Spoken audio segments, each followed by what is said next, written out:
ምናባቸውን ሳይሆን እውነታውን ተጋፈጡ። ከእይታችን ተሰውሮ በሁለት ግዙፍ የድንጋይ ተራራዎች መካከል በሺዎች ከሚቆጠሩ ዓመታት በፊት በብረትና በቀለጠ መዳብ የተገነባ የማይደፈር የሚመስል ግንብ ቆሟል። ያ ግንብ ዛሬም ድረስ በቢሊዮኖች የሚቆጠሩ ቁጥራቸው ከሰው ልጆች እጥፍ ድርብ የሆነ እጅግ ጨካኝ ፍጥረታትን ታቅፎ ይገኛል። አሁን በዚያ የማይበገር በሚመስለው የብረት ግንብ ጀርባ ያለውን ድምፅ በአይነ ህሊናችሁ አስቡት። በየቀኑ በሚሊዮን የሚቆጠሩ ጥፍሮች ያንን የማይበገር ብረት ሲቧጥጡትና ሲፍቁት የሚሰማውን የሚቀጠቅጥ ድምፅ። እያንዳንዱ ቧጠጣ፣ እያንዳንዱ ምት ወደ እኛ የሚቀርብ ጥፋት ነው። ያ ግንብ መላውን የሰው ልጅ ህልውና የሚጠብቅ ደካማ የመጨረሻ መከላከያ ነው። ነገር ግን ግንቡ ዘላለማዊ አይደለም። የአላህ ቃል ጊዜው ሲደርስ የማይበገረው ግንብ ወደ አፈርነት ይቀየራል ይላል። የዚያ ግንብ መፍረሻ ሰዓት ደርሷል። የቂያማ ትልቁ ምልክት በዚያ ግድግዳ ጀርባ ያለውንና ዓለምን ሊያጠፋ የተዘጋጀውን ያን አስፈሪ እውነት ዛሬ እንፈትሻለን። ዝግጁ ናችሁ? ከመቀጠላችን በፊት ግን ለቻናሉ አዲስ የሆናችሁ ቻናሉን ሰብስክራይብ፣ ቪዲዮውንም ላይክ በማድረግ በርካቶች ጋር እንድንደርስ እግዙን። ከየት ሆናችሁ እየተከታተላችሁን እንደሆነም በኮሜንት ላይ አሳውቁን። አሁን ቀጥታ ወደ ቪዲዮ እንግባ። የየጁጅና መጁጅ ታሪክ እጅግ አስፈሪ፣ አእምሮ ሊቀበለው ከሚችለው በላይ ዘግናኝና የማይታመን ነው። እነዚህ ህዝቦች መላውን ምድር በግርፋት የሚወርሩ፣ የዓለምን ግዙፍ የውሃ አካላት ወንዞችንና ባህሮችን በሙሉ ጠጥተው ፈጽሞ የሚያደርቁና ማንኛውንም በህይወት ያለን ፍጡር ያለ ርህራሄ የሚበሉ እልፍ አእላፍ የጥፋት ሰራዊት ናቸው። አካላቸውና ፊታቸው የሰውን ልጅ ዘር የማይመስሉ ይልቁንም ከጥልቁ ጨለማ የወጡ የሚመስሉ አስፈሪ ፍጡራንን ይመስላሉ። ወደዚህ ዓለም ተንደርድረው የሚገቡበትና ምድርን በደም የሚያጥቡበት ጊዜ እጅግ የቀረበ ሊሆን ይችላል። ምክንያቱም ዓለም የምትጠፋባቸው የቂያማ ወይም የትንሣኤ ቀን ምልክቶች አብዛኛዎቹ በዓይናችን ፊት ተከስተዋል።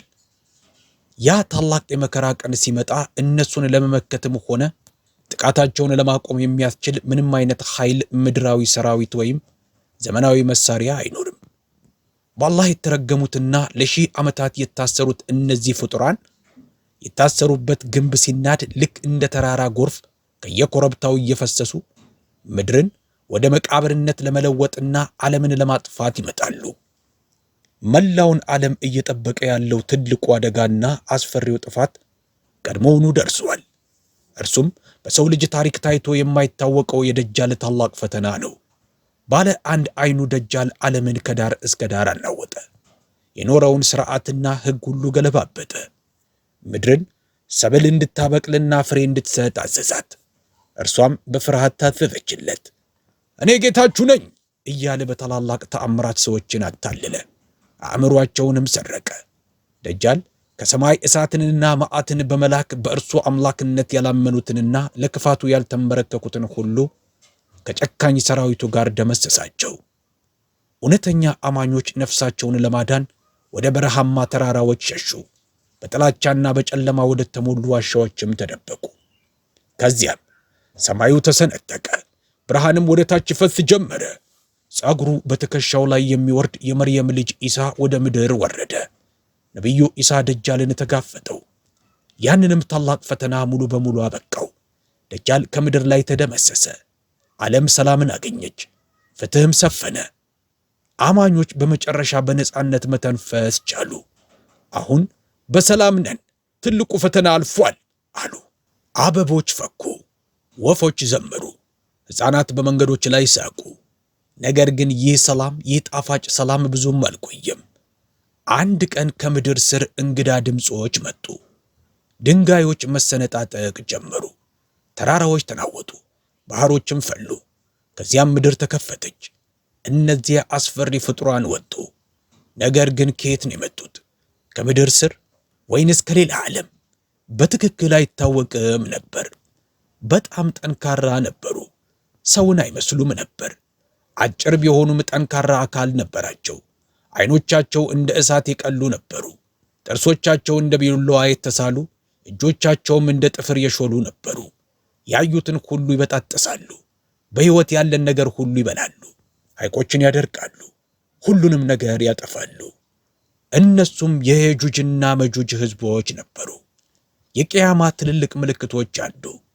አንዳንዶች ከሰው ዘር ናቸው፣ በተለይም ከሞንጎልና ማንቹ አካባቢዎች ከምስራቅ ይመጣሉ አሉ።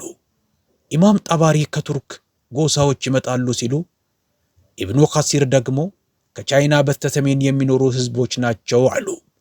ሌሎች ደግሞ አይ እነሱ ሰዎች አይደሉም፣ ከሌላ ዓለም የመጡ ናቸው፣ ከጂንና ከሸይጧን ናቸው አሉ።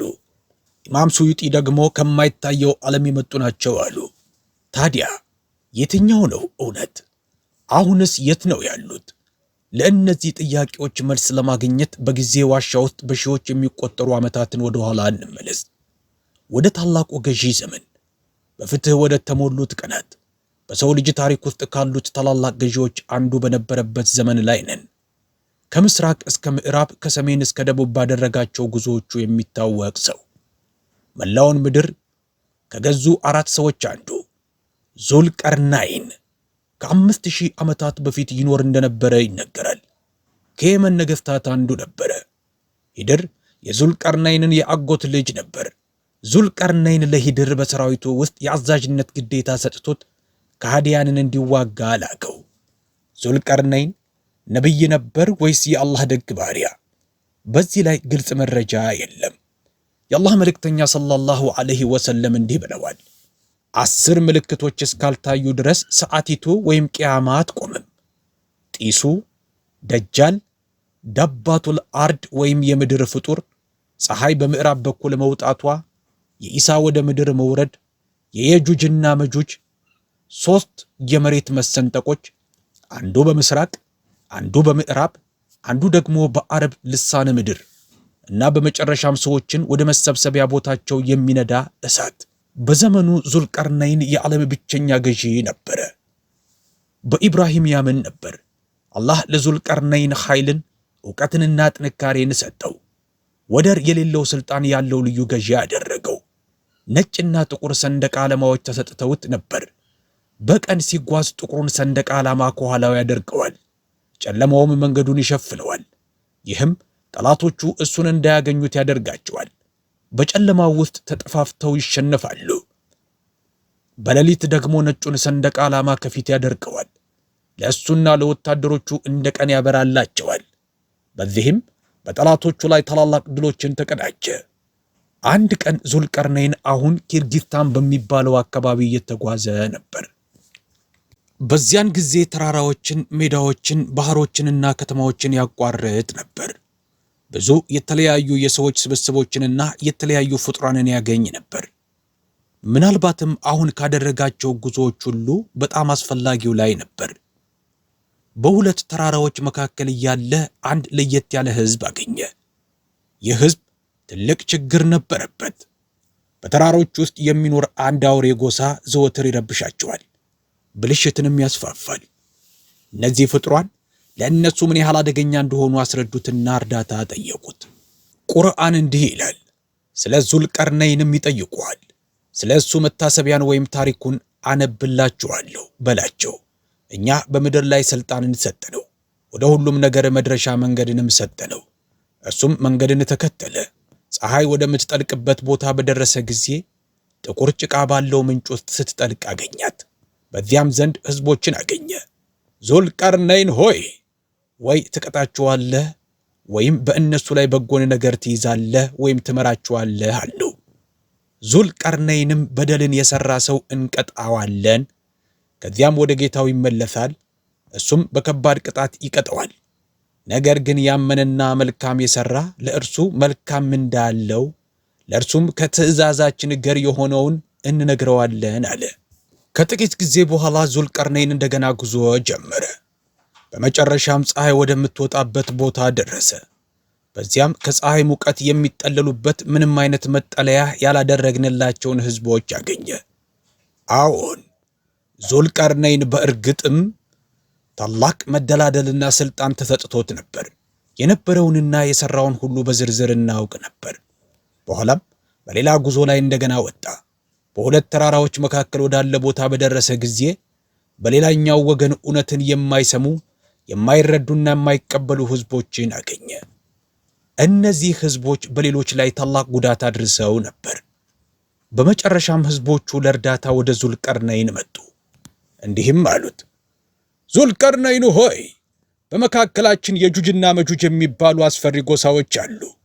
እነሱ በምድር ላይ ብልሽትን ያስፋፋሉ፣ ሁሉንም ነገር ያጠፋሉ። ዙልቀርነይን እነዚያን አስፈሪ ፍጡራን በዓይኑ አያቸው።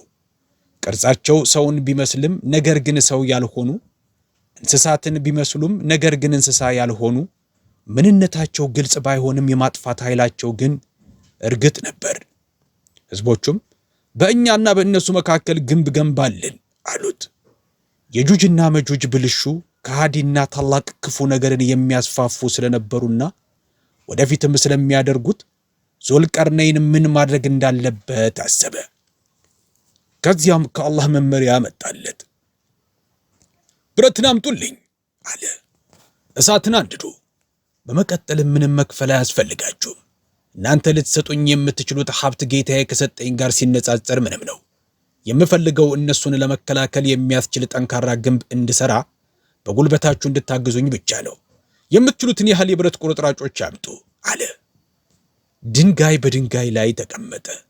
ንብርብር በንብርብር ላይ ከፍ አለ። የቀለጠ ብረት በክፍተቶቹ ውስጥ ፈሰሰ። ግንቡ እጅግ ረዘመ፣ ሰማይን የሚነካ መሰለ። ህዝቡ ሁሉ በአንድነት ሰሩ። ለዙልቀርነይን ያገኙትን ብረት ሁሉ አቀረቡ። በሁለቱ ተራራዎች መካከል ያለውን ቦታ እስከ ጫፋቸው ድረስ ሞላው። ከዚያም የቀለጠ መዳብ ጠየቀ። በብረት ግንቡ ላይ እናፍስሰው ዘንድ አምጡ አለ። በመጨረሻም ግንቡ ተጠናቀቀ። ያ ግንብ ያለ አላህ ፈቃድ ምንም አይነት ኃይል ሊያልፈው ወይም ሊሰብረው የማይችል ግንብ ነበር። የጁጅና መጁጅ በሌላ ዓለም በማይታየው ዓለም ውስጥ ታሰሩ። ዙልቀርነይን ይህ ከጌታዬ የሆነ እዝነት ነው፣ ነገር ግን የአላህ ቃል ጊዜው ሲመጣ ይፈርሳል አለ። አሁን በእኛና በአጥፊዎቹ የየጁጅና መጁጅ ጎሳዎች መካከል ግንብ ተገነባ። እስከ መጨረሻው ዘመን ድረስ ተዘግቶ የሚቆይ ግንብ። ግን ይህ የየጁጅና መጁጅ ፍጻሜ ነበርን? በፍጹም። በታሰሩበት ቦታ መራባታቸውን ቀጥለዋል። ቁጥራቸውን መጨመሩ ከማንኛውም ነገር የተለየ ነው። ይህ የታሪኩ ክፍል እጅግ አስደንጋጭ ነው። ከየጁጅና መጁጅ ህዝቦች መካከል ቢያንስ 1000 ልጆችን ሳይተው ማንም አይሞትም። ከ1000 ዓመታት በፊት ጀምሮ እስከ ዛሬ ድረስ እያንዳንዱ ሰው 1000 ልጆች ቢኖረው ምን ያህል ትልቅ አደጋ እንደሚጠብቀን ግልጽ ነው። ነገር ግን አንድ ሰው እንዴት 1000 ልጆች ሊኖሩት ይችላል? ይህ ማለት እነሱ ሙሉ በሙሉ ሰው አይደሉም ማለት ሊሆን ይችላል። ወይም በአረበኛ 1000 የሚለው ቃል እጅግ ብዙ መሆናቸውን ለመግለጽ የተቀመጠ ሊሆን ይችላል። አላህ የተሻለውን ያውቃል። ከሐዲሶች እንደምንረዳው የጁጅና መጁጅ ከተለያዩ ጎሳዎች የሚለዩዋቸው አካላዊ ባህሪያት አሏቸው። ዙልቀርነይን መጨረሻ ላይ ድል ያደረገው የየጁጅና መጁጅ መኖሪያ ከሰለጠነ ህይወት የራቀ ጥንታዊ በሆነ መንገድ ያለ ልብስና መጠለያ የሚኖሩበት ራቅ ያለ የምስራቅ አካባቢ ነበር። የየጁጅና መጁጅ ጎሳዎች የታዩት ከታላቁ የጥፋት ውሃ በኋላ የሰውና የእንስሳት ህይወት በምድር ላይ ዳግም በሚጀምርበት ወቅት ነበር። እንዲሁም የነቢዩ ኑህ ልጅ ከሆነው ከያፊዝ ዝርያዎች አንዱ እንደሆኑ ይነገራል። በዚህና በሌሎች ባህሪያቸው ምክንያት አንዳንዶች ጥንታዊ የቻይና ህዝቦች ሊሆኑ ይችላሉ ይላሉ። ነገር ግን አኗኗራቸውና ጥንካሬያቸው ሌሎች ደግሞ ሰው አይደሉም እንዲሉ ያደርጋቸዋል። ይህ አስፈሪ ቡድን በ3 አይነት ይከፈላል ይባላል። አንደኛው ረጅም፣ ሁለተኛው መካከለኛ፣ ሶስተኛው ደግሞ ይህ የሚገርም ነው፣ ጆሮዎቻቸው በጣም ትልቅ ከመሆናቸው የተነሳ እንደ ትራስ ሊጠቀሙባቸው እንደሚችሉ በሐዲስ ተገልጿል። ከቂያማ በፊት ሲወጡ ሰዎችን ስለሚያጠፉ እጅግ ጨካኝ ፍጡራን መሆናቸውን እንረዳለን። አቡ ሁረይራ ረዲየላሁ አንሁ እንዳስተላለፉት የአላህ መልእክተኛ ሰለላሁ ዐለይሂ ወሰለም እንዲህ ብለዋል፣ የጁጅና መጁጅ በየቀኑ ግንቡን ይቆፍራሉ። የፀሐይ ብርሃን በቀዳዳው ሊያዩ ሲቃረቡ ኃላፊው ተመለሱ፣ ነገ እንደገና እንቆፍራለን ይላቸዋል። ከዚያም አላህ ግንቡን እንደነበረው ጠንካራ ያደርገዋል። አላህ በሰዎች ላይ ሊለቃቸው በፈለገ ጊዜ እንደተለመደው ይቆፍራሉ። የፀሐይ ብርሃን በቀዳዳው ሲያዩ መሪያቸው ተመለሱ ነገ ኢንሻአላህ እንቆፍራለን ይላል። በሚቀጥለው ቀን ግንቡን እንደተውት ያገኙታል። ሰብረው እስኪያልፉ ድረስ ይቆፍራሉ። ከዚያም ከየኮረብታው ወደ ምድር ይፈስሳሉ። ቃል የተገባው ጊዜ ሲቃረብ የካዲዎች አይኖች በፍርሃት ይፈጣሉ። እንዲህም ይላሉ፣ ወዮልን! ከዚህ ነገር በቸልተኝነት ውስጥ ነበርን፣ ይልቁንም በዳዮች ነበር። በሌላ ሐዲስ እንደተተረከው የአላህ መልእክተኛ ሰለላሁ ዐለይሂ ወሰለም በአንድ ወቅት በጊንጥ ተነድፈው ጣታቸው ታስሮ ሳለ ንግግር አደረጉ። እንዲህም አሉ፣ እናንተ ጠላት የለንም ትላላችሁ፣ ነገር ግን ፊታቸው ሰፊ፣ አይናቸው ትንሽ፣ ጸጉራቸው ቀላ ያለ የጁጅና መጁጅ እስኪወጡ ድረስ ጠላትን መዋጋታችሁን ትቀጥላላችሁ። ፊታቸው እንደ ጋሻ የተደራረበ ቆዳ ይመስላል። ከየሸለቆውና ከየተዳፋቱ ይወርዳሉ። ፊታቸው ጠፍጣፋና አይናቸው ትንሽ በመሆኑ እንዲሁም ዙልቀርነይን ግንቡን የገነባበት ተብሎ የሚታሰበው መልክዓ ምድር ግምት ውስጥ ሲገባ አንዳንዶች ከሞንጎላውያን ጋር ግንኙነት ሊኖራቸው እንደሚችል ጠቁመዋል። አሁን ደግሞ ግንቡ የሚፈርስበትን ያንን ጨለማ ቀን እንመልከት። ይህም ወደፊት አላህ ብቻ የሚያውቀው ጊዜ ነው። ቀደም ሲል የተነገሩትን ታላላቅ ክስተቶች የሚፈጸሙበትን ጊዜ እንመልከት። መጀመሪያ እነዚህን ቀናት በነቢዩ ሰለላሁ ዐለይሂ ወሰለም ሐዲስ በኩል እናያቸው። ዘይነብ ቢንት ጃህሽ ረዲየላሁ ተዓላ አንሃ ባስተላለፉት ዘገባ መሰረት ነቢዩ ሰለላሁ ዐለይሂ ወሰለም እየተንቀጠቀጡና በፍርሃት ተሞልተው ወደ ቤቷ ገቡ። እንዲህም አሉ፣ ከአላህ በስተቀር ሌላ አምላክ የለም። ወደ አረቦች ለቀረበው ክፉ ነገር ወዮላቸው። ዛሬ ከየጁጅና መጁጅ ግንብ ላይ ይህን የሚያህል ቀዳዳ ተከፍቷል። ይህንን ሲሉ አውራ ጣታቸውንና አመልካች ጣታቸውን በማጠጋጋት እንደ ክብ አድርገው አሳዩ። እኔም የአላህ መልእክተኛ ሆይ በመካከላችን ደግ ሰዎች እያሉ እንጠፋለን ብዬ ጠየቅኳቸው ትላለች። እርሳቸውም አዎን፣ መጥፎ ነገርና ወንጀል በሰፊው ሲሰራጭ ብለው መለሱ። በነቢዩ ኢሳ ዓለይሂ ሰላም ዘመን የሰው ልጅ ሊያጋጥመው የሚችለው ትልቁ ፈተና የሆነው የደጃል ፈተና ቀድሞውኑ ይጀምራል። ደጃል በመላው ፕላኔት ላይ ሁከትና ግርግር ከፈጠረና ሰዎችን እርስ በእርስ ካጋጨ በኋላ ይገደላል። ሰላምም ይመለሳል። ነገር ግን ያ የሰላም ጊዜ ብዙ አይቆይም። ዙልቀርነይን ቀደም ሲል ያስጠነቀቀበት ጊዜ ደርሷል። የአላህ ፈቃድ ተሰጠ። ግንቡም ወደቀ። የጁጅና መጁጅ ተለቀቁ። ለሺህ ዓመታት ያህል ሳይታክቱ ቀን ከሌሊት ወደ ምድር ገጽ ለመውጣት ሲቆፍሩ የነበሩትና አሁን ቁጥራቸው በቢሊዮኖች የሚቆጠረው የየጁጅና መጁጅ ህዝቦች ያ ቀን እስኪመጣ ድረስ ቁፋራቸውን ቀጥለው ነበር። እስከዚያ ቀን ድረስ ቁፋሯቸውን ባቆሙ ቁጥር ለዛሬ ይበቃናል፣ ነገ ካቆምንበት እንቀጥላለን ይሉ ነበር። ነገር ግን በማግስቱ ግንቡ ተመልሶ ምንም እንዳልተነካ ሆኖ ያገኙት ነበር። ታዲያ ከሺህ ዓመታት በኋላ በመጨረሻ ግንቡን ሰብረው እንዲወጡ የሚያደርጋቸው በዚያ ቀን ምን ይፈጠራል? ሚስጥሩ ከዚህ በፊት ተናግረውት በማያውቁት አንድ ሐረግ ውስጥ ነበር። ሊያመልጡ ከቻሉበት ቀን በፊት ባለው ምሽት እንደተለመደው ስራቸውን ሲያቆሙ አንደኛው ለዛሬ ይበቃናል፣ ነገ ኢንሻአላህ አላህ ቢፈቅድ ካቆምንበት እንቀጥላለን ይላል። አዎን ኢንሻአላህ የምትለው ቃል ለመፈታታቸው ቁልፍ ትሆናለች። እንደሚታወቀው የየጁጅና መጁጅ ህዝቦች ከሃዲዎች ነበሩ። እንዲያውም በአንድ ዘገባ ነብዩ ሰለላሁ ዐለይሂ ወሰለም በኢስራእና ሚዕራጅ የሌሊት ጉዟቸው ወቅት አንዳንድ ዓለማት ሲታዩአቸው የጁጅና መጁጅን እንዳገኟቸውና ወደ እስልምና ቢጠሯቸውም ለማመን ፈቃደኛ እንዳልሆኑ ይነገራል። ሆኖም ግን ባልታወቀ ምክንያት በዚያ ቀን ኢንሻአላህ የሚለው ቃል ከአፋቸው ይወጣል። ያ ታላቅ ቀን ይደርሳል። የዙልቀርነይን ግንብ ይጣሳል። የየጁጅና መጁጅ ህዝቦችም ከየኮረብታው እየፈሰሱ በዓለም ላይ ይሰራጫሉ። በመንገዳቸው ላይ ያለውን ሁሉ ያጠፋሉ። ያገኙትን የውሃ ምንጭ ሁሉ ጠጥተው ያደርቃሉ። በጣም ብዙ ሰዎችን ስለሚገድሉ በምድር ላይ በህይወት የሚተርፈው ሰው በጣም ጥቂት ይሆናል። ከዚህ በፊት ታይቶ የማይታወቅ አስፈሪ ሁኔታ ይገለጣል። ደጃል መንፈሳዊ ጥፋትን አምጥቶ ነበር። እነሱ ግን እጅግ የከፋ አካላዊ ጥፋትን ያመጣሉ። የሰው ልጅና ዓለም ሙሉ በሙሉ የመጥፋት አደጋ ላይ ይወድቃል። ነቢዩ ኢሳ ዓለይሂ ሰላም እቅድ ያወጡና ለሰዎቹ እንዲህ ይላሉ፣ እናንተ ሰዎች ሆይ ወደ ተራራዎች ውጡ፣ በጡር ተራራ ላይ ተጠለሉ። ከነዚህ ፍጡራን ጋር መዋጋት አይቻልም። የአላህን ትእዛዝ ጠብቁ።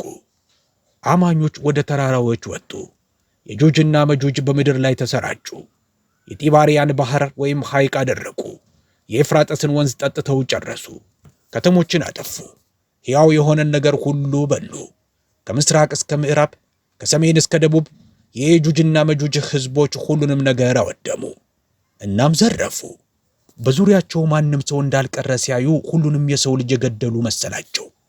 በኩራትም መላውን ዓለም አጥፍተናል፣ ማንም የኛን ኃይል ሊቋቋም አልቻለም ብለው አወጁ። ነገር ግን የማያውቁት ነገር ቢኖር የተረፉት ሰዎችና ነቢዩ ኢሳ አሁንም በዓለም ላይ መኖራቸውን ነበር። ነቢዩ ኢሳ አለይሂ ሰላም ከአማኞች ጋር በመሆን እጃቸውን ወደ ሰማይ ያነሱ።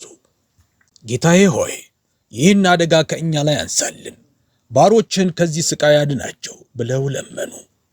ሰማዩ ደመናማ ሆነ፣ ዝናብም መዝነብ ጀመረ። ነገር ግን ይህ ተራ ዝናብ አልነበረም፣ የአላህ ቁጣ ነበረ። በየእጁጅና መጁጅ ላይ በሽታ መጣ። በአንገታቸው ላይ ቁስሎች ታዩ። ልክ እንደ ትል ወይም እንደ ባክቴሪያ አይነት ነበር። በአንድ ሌሊት ብቻ ልክ እንደ አንበጣ መንጋ ሁሉም ሞተው ወደቁ። በነበሩበት ቦታ በክምር ተኙ። በቢሊዮን የሚቆጠሩ ሬሳዎች ቀሩ። ከሽታው የተነሳ ምድር የማይታገሷት ሆነች። ከዚያም ኢሳ አለይሂ ሰላም ዳግመኛ ወደ አላህ ጸለዩ። አላህም ታላላቅ ወፎችን ላከ። ሬሳዎቹን ተሸክመው ወደ ውቅያኖስ ጣሏቸው። ዝናብ ዘነበና ምድርን አጠራት። በዚያም ያ ታላቅ ፈተና በቃ። የጁጅና መጁጅ ከምድረ ገጽ ከጠፉ በኋላ የተረፉት ሰዎች ከተደበቁበት ወጡና ዳግመኛ መኖር ጀመሩ። ነገር ግን የሰው ልጅ ቴክኖሎጂውንና መሳሪያውን በየጁጅና መጁጅ ላይ ለምን መጠቀም አልቻለም? አላህ የበለጠውን ያውቃል። ግን ጥቂት ግምቶች አሉ። አንደኛው ይህ የወደፊት ጊዜ ቴክኖሎጂ የማይሰራበት ዘመን ሊሆን ይችላል። ምናልባትም ያለ ኤሌክትሪክ አልበርት አንስታይን እንዳለው በሶስተኛው ዓለም ጦርነት ምን አይነት መሳሪያዎች እንደሚሰሩ አላውቅም። ነገር ግን አራተኛው ዓለም ጦርነት በዱላና በድንጋይ ነው የሚደረገው። ምናልባት የሰው ልጅ ታላላቅ ጦርነቶችን አልፎ ወደ ኋላ ተመልሶ ሊሆን ይችላል። ሌላው ግምት ደግሞ እነሱ እጅግ የላቁ ፍጡራን ሊሆኑ ይችላሉ። ምናልባትም ከዚህ ዓለም ያልሆኑ። በቅርብ ጊዜ የአሜሪካ የጦር መዝገቦችን ጨምሮ ይፋዊ መረጃዎች ዩኤፍኦዎች ምድርን እንደሚጎበኙና እንደሚመቱ ጠቅሰዋል። ምናልባትም የላቁ በራሪ ማሽኖች ሊኖራቸው ይችላል። እናም ኃይለኛ መሳሪያዎች ምንም አይነት ሁኔታ ቢፈጠር አንዴ የጁጅና መጁጅ ከወጡ አብዛኛዎቹ ታላላቅ የቂያማ ምልክቶች ቀድሞውኑ ተከስተዋል ማለት ነው። ይህም ማለት የሚቀረው ጊዜ በጣም ጥቂት ነው። ሌላው የሚጠበቀው ምልክት ደግሞ ሊከሰት ነው። እሱም ከምድር ይወጣል ተብሎ የሚታመነው ፍጡር ዳባቱል አርድ ነው። ሰዎች ዳባቱል አርድ የሚለውን ሲሰሙ በመጨረሻው ዘመን ሰዎችን ለመጉዳት የሚወጣ አስፈሪ ጭራቅ አድርገው ያስባሉ። ነገር ግን ከሰፊው እምነት በተቃራኒ እሱ እንደዚያ ያለ አውሬ አይደለም። ዳባቱል አርድ የሚለው ቃል ትርጉሙ ከምድር የሚወጣ ፍጡር ማለት ነው። በዘገባዎች መሰረት ሰዎች በካዕባ ዙሪያ ጠዋፍ እያደረጉ ሳለ በአቅራቢያው ባለው የሳፋ ኮረብታ ላይ ስንጥቅ ይፈጠራል። ዳባቱል አርድም ከዚያ ስንጥቅ ውስጥ ይወጣል። ዳባቱል አርድ በመልክ ሰውን አይመስልም፣ ይልቁንም እንስሳን ይመስላል። ነገር ግን ልክ እንደ ሰዎች መናገር ይችላል። ተልእኮም እያንዳንዱን ሰው ምልክት ማድረግ ይሆናል። ማንም ሊቀድመው በማይችልና ማንም ሊያመልጠው በማይችል እጅግ ፈጣን ፍጥነት ይንቀሳቀሳል። ዳባቱል አርድ የነቢዩ ሱለይማንን ማህተምና የነቢዩ ሙሳን በትር ይይዛል። በመጀመሪያ ለሰዎች ሁሉ ይናገራል፣ ከሃዲዎችንም ያስጠነቅቃል። በቁርአን ውስጥ አላህ እንዲህ ይላል፣ ቃሉም በእነሱ ላይ በተፈጸመ ጊዜ የሚያናግራቸውን ፍጡር ከምድር እናወጣላቸዋለን። ሰዎቹ በአንቀጾቻችን የማያረጋግጡ ስለነበሩ ያናግራቸዋል። ከዚያም ዳባቱል አርድ በትሩን በመጠቀም የአማኞችን ፊት ይነከዋል። ፊታቸውም በሱለይማን ማህተም ያበራል። የከሃዲዎችን ግንባር ደግሞ ምልክት ያደርግባቸዋል። ስለዚህ ማንኛውም ሰው ወደ ሌላው ሲመለከት አማኝ የሆነ ከሃዲ ወዲያውኑ ማወቅ ይችላል። ፀሐይ በምዕራብ በኩል መውጣቷና የዳባቱል አርድ መገለጥ እርስ በእርሳቸው ተቀራራቢ በሆነ ጊዜ ይከሰታሉ። ይህም ማለት የቀረው ጊዜ በጣም አጭር ይሆናል ማለት ነው። አሁን ስለዚህ ጉዳይ አንዳንድ ሐዲሶችን እንይ። ሰዎች መልካምን ነገር ማዘዝንና ክፉን መከልከልን የሚያቆሙበት ጊዜ ይመጣል። የማይሰግደውን ሰው ስገድ የሚለው አይኖርም። ወይን የሚጠጣውን አትጠጣ የሚለው አይኖርም። የማይጾመውን ጾም የሚለው አይኖርም። ዝሙት የሚፈጽመውን አታድርግ እርም ነው የሚለው አይኖርም። የሰዎች ሕይወት በቀላሉ ይጠፋል። ሰዎችም እርስ በእርስ በቀላሉ ይገዳደላሉ። የአላህ ሃይማኖት ሕግጋት ይተዋሉ። የሰው ልጅ ሙሉ በሙሉ በተበላሸ ጊዜ አላህ በጠላቶቹ ላይ ለመበቀል ደጃልን ይልካል። ሙስሊሞች በመስጂድ አልአቅሳ መጠለያ ይይዛሉ። ከዚያም አላህ ደጃል እንዲገደል ያደርጋል። ኢሳ አለይሂ ሰላም ይመጣል። እስልምናም ለ40 ዓመታት በመላው ዓለም ላይ ይስፋፋል። በረከት ይሆናል። በሽታም ሆነ ሞት አይኖርም። ሕይወት ልክ እንደ ጀነት ሕይወት ይሆናል። በዚያን ጊዜ አላህ ግንቡ እንዲሰበር ያደርጋል። የጁጅና መጁጅም በመላው ዓለም ላይ ይሰራጫሉ። አንድ ስብስብ የኢሳን መምጣት ይሰሙና ወደ እሱ ይመጣሉ። አላህም ከደጃል ይጠብቃቸዋል። ኢሳ ወደ እነሱ ይመለከትና ይህች ኡመት ምንኛ የከበሩ ዕንቁዎች አሏት ይላል። ፊታቸውንም በእጁ ይነካቸዋል። በጣም ይወዳቸዋል። በረከትም እንዲወርድላቸው ዱዓ ያደርጋል። በጀነት ውስጥ ያላቸውን ደረጃና የሚኖራቸውን ቦታ ይነግራቸዋል። ነዋስ ኢብን ሰማዓን አልኪላቢ እንደተረከው የአላህ መልእክተኛ ሰለላሁ ዐለይሂ ወሰለም እንዲህ ብለዋል። ከዚያም አላህ ለኢሳ ባሮቼን ወደ ጡር ተራራ ይዘህ ተጠጋ፣ ማንም ሊዋጋቸው የማይችላቸውን ባሮቼን እልክልሃለሁና ብሎ ይገልጽለታል። እነዚህም የየጁጅና መጁጅ ህዝቦች ናቸው። እንደሚፈስ ጎርፍ ከየኮረብታው እየተንደረደሩ በምድር ላይ ይሰራጫሉ። የመጀመሪያው ቡድን ወደ ጢባሪያን ባህር ይመጣና ውሃውን በሙሉ ይጠጣል። ሁለተኛው ቡድን በዚያ ሲያልፍ እዚህ ጋር ውሃ ነበረ ይላሉ። ከዚያም እስከ በይተል መቅዲስ ወይም መስጂድ አልአቅሳ ተራራ ድረስ ይጓዛሉ። የምድርን ሰዎች ተዋግተን አጥፍተናል፣ አሁን ደግሞ በሰማይ ያሉትን እንዋጋ ይላሉ። ቀስቶቻቸውን ወደ ሰማይ ይወረውራሉ። አላህም ቀስቶቻቸውን በደም ተቀብተው እንዲመለሱ ያደርጋል። የመርየም ልጅ ኢሳና ከእሱ ጋር ያሉት በዚያ ቀን ይከበባሉ። የበሬ ራስ ለእነሱ ከ100 ዲናር በላይ ዋጋ የሚኖረው ይሆናል። ከዚያም ኢሳና ጓደኞቹ ወደ አላህ ጸሎት ያደርጋሉ። አላህም በየጁጅና መጁጅ አንገት ላይ እንደ ትል ያለ በሽታ ይልክባቸዋል። ሁሉም በአንድ ጊዜ ልክ እንደ አንዲት ነፍስ ይሞታሉ። ዓለም ጸጥ ይላል።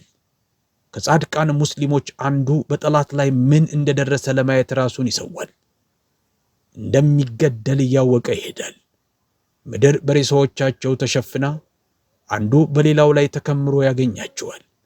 እሱም እናንተ ሙስሊሞች ወይ ደስ ይበላችሁ፣ አላህ ጠላታችሁን አጥፍቷል ብሎ ይጮሃል።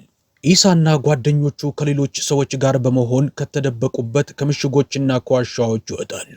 እንስሳቶቻቸውንም ካሉበት ያወጧቸዋል። የጁጅና መጁጅ በምድር ላይ ያለውን ነገር ሁሉ በልተው ምንም አላስቀሩም ነበር። እንስሳቱ ከነሱ ሬሳ ይበላሉ፣ ከበፊቱ በበለጠ እስኪወፍሩና ጤናማ እስኪሆኑ ድረስ። ነፍሳት ደማቸውን ይጠጣሉ፣ ስጋቸውንም ይበላሉ። ኢሳ ከጦር ተራራ ይወርዳል።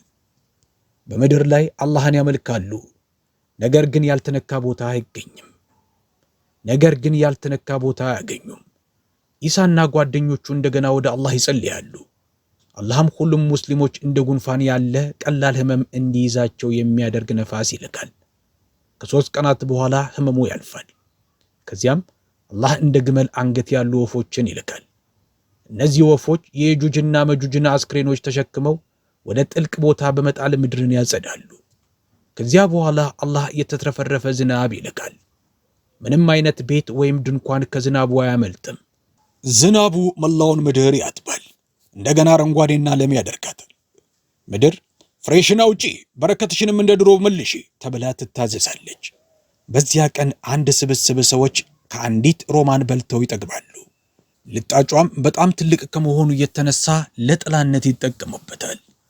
ሙስሊሞች የጁጅና መጁጅ ጥለውት የሄዱትን ቀስት መወርወሪያና ኮረጆ ለ7 ዓመታት ያህል ለነዳጅነት ይጠቀሙበታል።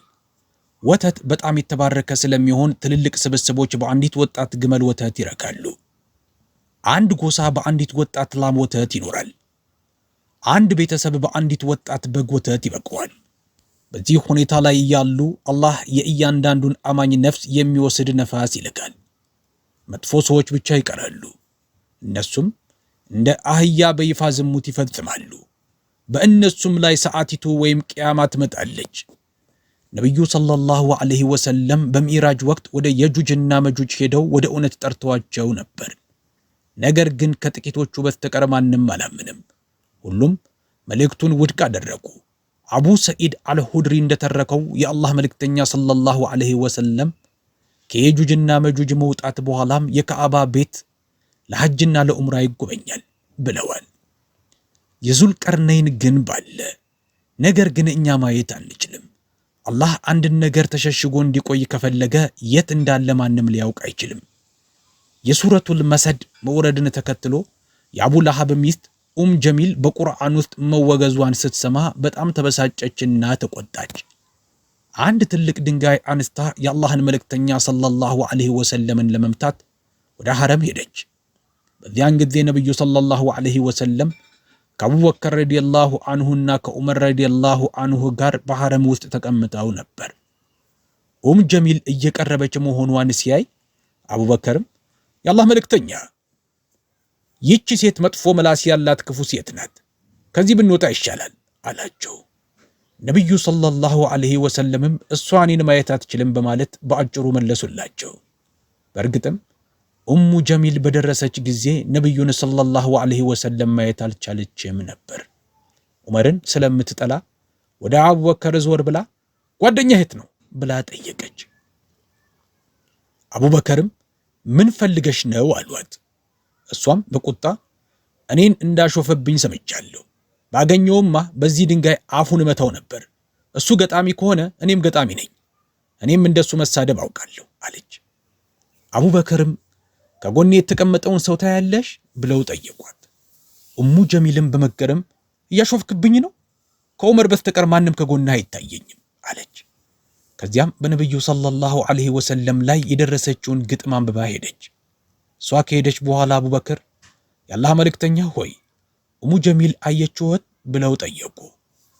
ነብዩም ሰለላሁ ዐለይሂ ወሰለም አላየችኝም፣ አላህ እይታዋን ወስዶታል፣ መላእክትም እንዳታየኝ ከልለዋታል፣ ከፊታቸው ግድብን ከኋላቸውም ግድብን አደረግን፣ አልብሰናቸውም ሸፍነናቸውም፣ ስለዚህ አያዩም የሚለው ቃል ተፈጽሟል። ብታስጠነቅቃቸውም ባታስጠነቅቃቸውም ለእነሱ እኩል ነው፣ በፍጹም አያምኑም አሉ። አላህ ጅኖችን ወይም መላእክትን እንዳናይ እንደሚያደርገን ሁሉ ያንን ግንብና የየጁጅና መጁጅን ህዝቦች ከእይታችን መደበቁ የሚያስደንቅ አይደለም። አላህ አንድን ነገር መደበቅ ከፈለገ ይህን ለማድረግ ሙሉ ችሎታ አለው። አማኞች በማይታየው ወይም ገይብ ያምናሉ። ዙልቀርነይን ሰዎችን ወደ ተውሂድ በመጥራቱ ምክንያት ከሃዲዎች የራሱን ግራና ቀኝ በመምታት ሰማዕት እንዳደረጉት ይነገራል። መካ አካባቢ በሚገኙት የቲሃማ ተራሮች አቅራቢያ እንደተቀበረም ይነገራል። ምድር በታላቅ ነዝረቷ በተናወጠች ጊዜ የጌታ ትእዛዝ በመጣና መላእክት በረድፍ በቆሙ ጊዜ ገሃነም በቀረበች ጊዜ በዚያ ቀን ሰው የሰራውን ሁሉ ያስታውሳል። ነገር ግን ያ ማስታወስ ምን ይጠቅማል? ሰውም ለወዲያኛው ሕይወቴ መልካም ነገርን ቀድሜ በሰራሁ ኖሮ ይላል። በዚያ ቀን አላህ እንደሚቀጣው ማንም አይቀጣም፣ እሱ እንደሚያስረውም ማንም አያስርም። አንቺ የረጋሽ ነፍስ ወይ ወደ ጌታሽ ተደሳችና ተወዳጅ ሆነሽ ተመለሺ፣ በባሮቼም ውስጥ ግቢ፣ ጀነቴንም ግቢ ይባላል። ይህ ቪዲዮ በርካቶች ጋር እንዲደርስ ቪዲዮውን ላይክ ማድረጋችሁንና ቻናሉን ሰብስክራይብ ማድረጋችሁን እንዳትረሱ። ስለ ቪዲዮም የተሰማችሁን አስተያየት በኮሜንት ላይ ጻፉልን። በቀጣይ ሌላ ድንቅ ቪዲዮ እስከምንገናኝ አላህ ይጠብቃችሁ። መልካም ጊዜ